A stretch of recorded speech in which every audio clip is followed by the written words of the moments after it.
invincible. Eyes the buy that sails her, eyes the buy that catches the fish that takes them home to Liza. We've now arrived in Newfoundland. To actually dip our toes in the Atlantic Ocean, I mean, that's pretty amazing for a lot of, just a bunch of seniors who were trying to make something positive happen as a result of our lockdown. I'm not sure how many thousands and thousands and thousands of steps I've got to date, but it's a heck of a lot. It was a nice feeling, mainly because so many people joined in. All around the circle.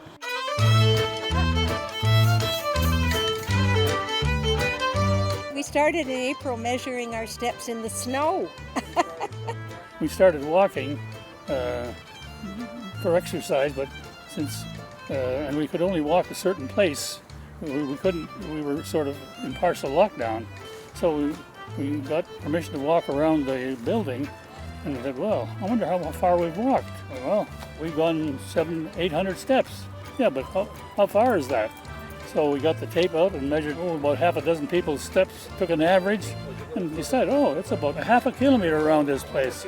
Well, why don't we start totaling it and go someplace? Well, where shall we go? Well, why not Alberta? We'll start at one side and go across to the other side. And so that's sort of how it got started. We started off with about 10 or 12 maybe walkers to begin with, and then we ended up with about 56 was our top total number of walkers, and everybody just did whatever they were capable of doing. And we all had either Fitbits or pedometers, or we made up a little chart that said if you walk from here to the park, it was so many steps. Inside of our building here, we have a whole wall corner that's full of maps. It's all the maps from across the country. So as we collected steps, we marked them across the wall on the maps. It turned out that we had enough people start, hey, I'm walking. Let me put my steps in. First thing we knew, we had lots of steps. So there was no trouble at all going across Alberta. And so we said, well, all right, let's go out to the west coast and dip our toes in the Pacific. That didn't take very long either. So then we said, well, let's go north. And finally, we did that in no time, so to speak. And so we decided, well, why don't we try going across Canada?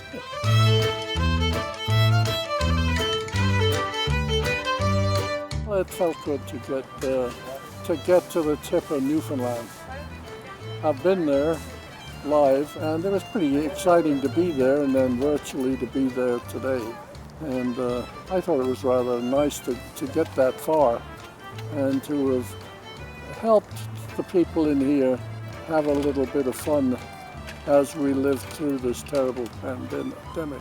Jack was every inch a sailor. To start with symbolically dipping our toes in the Atlantic Ocean. And then to end it out with, of course, if you're in Newfoundland, you have to kiss the cod.